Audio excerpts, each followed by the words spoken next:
We just finished up a 4-mile run at the local track. Yesterday was Memorial Day. So Tuesday is the beginning of our week. Stats as always right here. We got perfect weather right now, so get this week started. We got weight training on lunch, and I think I'm gonna start trying to do 2 run sessions in a day. I'm gonna bring my days down. I'm gonna start running Monday, Wednesday, Friday, Saturday for long runs, but I'm gonna bring the days down, but keep the miles somewhat up until I can get my miles back up, and then I just don't want to overtrain like I did a couple months ago. I got lucky before my half marathon, and I started to feel some weird pain in my foot. So right now, it's 5:12, and we are headed into work.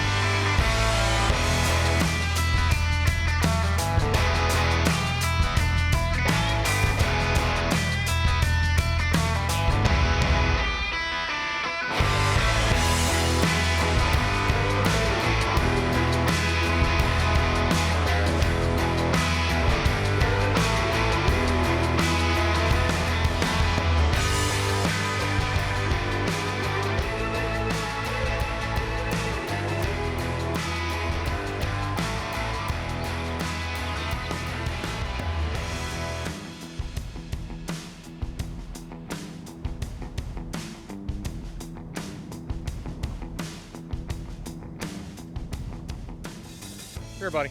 Come here. This was this evening's workout partner. Come here.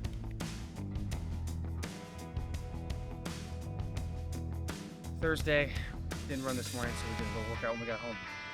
Wrap it up. Now it's time for dinner. Got track workout in the morning. Didn't go to the track. Late today, had to work today. Sugar is not cooperating. I already drank my syrup. Stopped at the gas station. Got some Skittle gummies. Ate a bunch of those. Currently 3.3 miles in. 5 miles in. When the sugar drops like that, it's hard to keep the heart rate low. This is supposed to be easy run. It's easy. I don't feel like I'm killing myself. But these hills are crazy. Which is why we're here doing hill training. But I just gotta make it home. Having some serious GI problems. I can't even run right now, and I am trying to make it back to the house without having a major problem.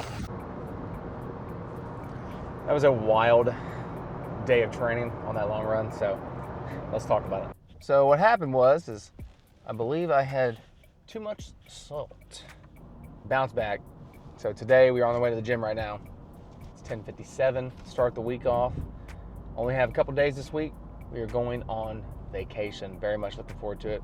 My wife and I are going down to Destin, and I love going there because I love getting up in the morning and running on the beach. It is just, since I started running, I've been able, when we went down there last year, and I got to run in the mornings, and it was just, you get done before the heat comes in. Obviously, it's beautiful to see. It was just a good time. Technically not in a training block, I guess. I'm just kind of running and doing a little bit of programming that I've had in the past, just to keep me on track until we get back from vacation. When we get back from vacation, the marathon block will actually go into effect for the Flying Pig of next year, 2027. My brother-in-law will be running with me in that, and the big goal of sub 4 hours. Need to run a 9:05 to a 9:10 to break sub 4. Is it doable? Sure. Can we get there? I believe so. I'm wanting to train for a backyard ultra. I want to do a backyard ultra. I do think that I might run a backyard ultra before I do my first marathon. And that could be completely irrational, but I do believe it's possible. So many backyard ultras popping up, like a 50 miler. I did see 50K, which is like 32 miles, which I would like to do that as well. I think a 50K would be great. Do a 50K, work my way into a 50 miler. I think that's honestly probably the best idea, saying that out loud. I will say, this last run I just did, I was running in the Mount to Coast H1s, and mostly pavement, and they are comfortable, okay? But here's the thing. I'm also coming from running in the Nike Vomero Plus. And the Nike Vomero Pluses are legitimately like running on clouds. And they rock you forward. Going to the Mount to Coast, they don't really have, the cushion is still great. In the grass and the dirt, the half a mile of trail I did run, they were amazing. They were so comfortable. You really can see the difference when you take that shoe off pavement. So the H1s, at the price point they were at, they're a fantastic shoe. However, you can tell the difference on the pavement comparing to the Vomero Plus, which is obviously a given because the stack height is astronomical. But it kind of, the Vomero Pluses rock you forward, and the H1s, you don't really get that return.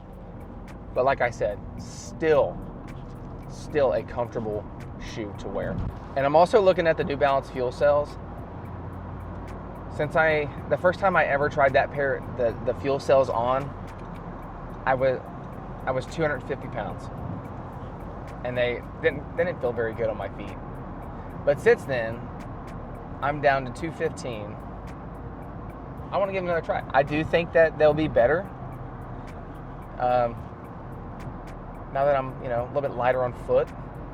I just don't like a super squishy shoe. The Vomeros aren't crazy squishy. They have a good return, but I don't want to feel like I'm just walking in mud. I don't want to be like squishing and sinking the whole time. So Vomeros are fantastic in that aspect, but I am excited to try a new pair. I need to get another running shoe to rotation. That way I can give the Vomeros a break and not wear them out so quickly. I will be documenting my running as I'm on vacation, jumping in the ocean to cool down afterwards. I'm going down there to relax, read some books, reset, come back and get ready for this marathon prep. So I will see you on the next one.